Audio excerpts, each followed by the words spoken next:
Just as what you know from other fields can help you in business, false information can harm you. We all know the economic damage that can be done to a business from some foolish prejudice, such as belief that you can grow rich through debt. Right now, people are learning that that is a mistaken notion. Another error that is becoming apparent is the problem of the science behind biofuels. The pro-biofuels group is on the defensive, so you can research this issue yourself and quickly learn the pros and cons on that topic. As a practical matter, a merchant who based a business on pro-biofuel science would be in deep trouble right now. But not long ago, the few who disputed the putative science behind biofuels were considered ignorant, or worse.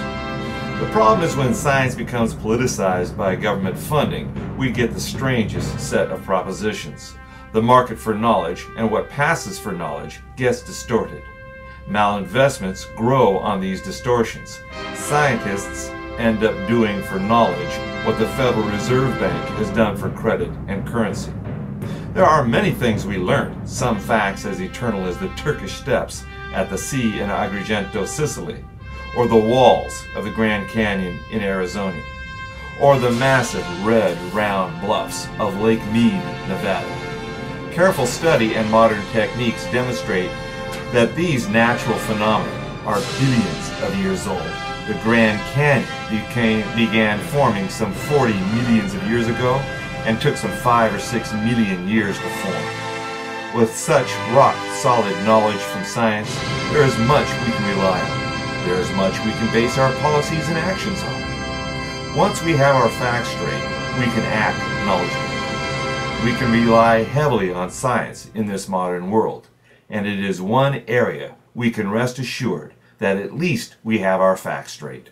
Or not. This could have been done, last spring in the wash. But then that's what we're told is this is just simple erosion. It could be no more than 5 or 6 months old. But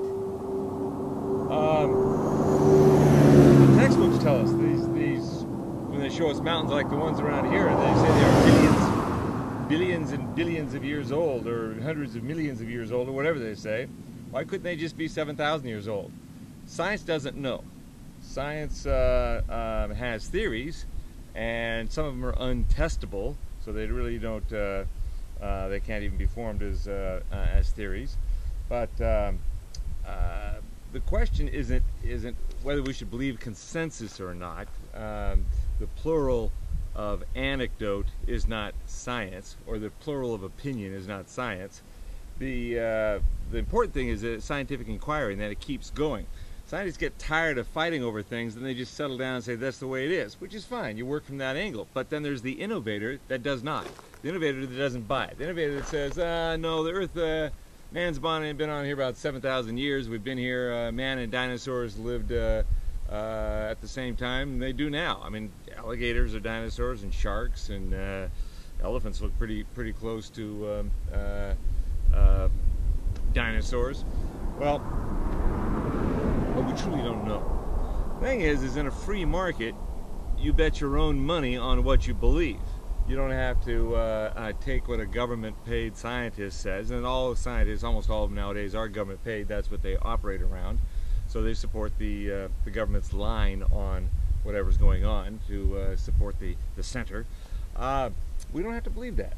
And it's we who don't believe this or that or whatever else and put our own money on the line. They're the ones that come up with the innovations and the creativity and live, I think, the more authentic life.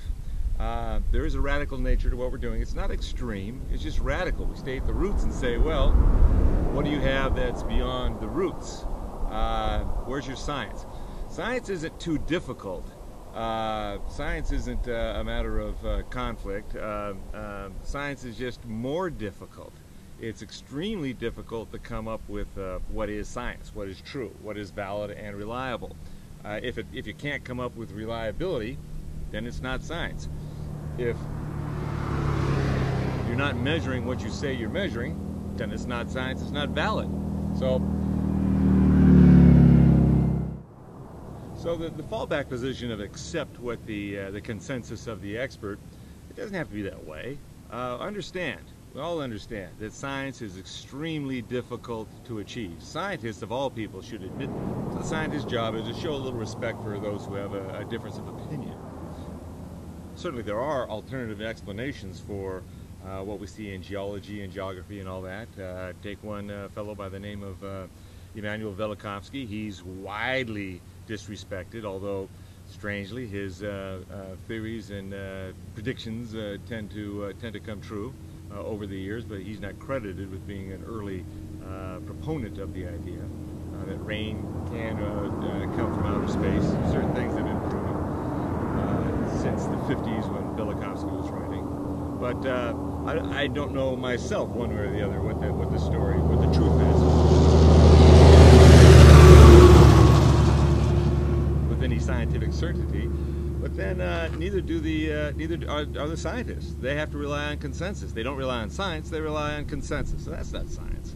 So so on things where the debate is still open, the debate should be still open, especially when people are putting their own money into it, and with less taxes, there'd be more people putting money into their own efforts. 330 billion years old. Not.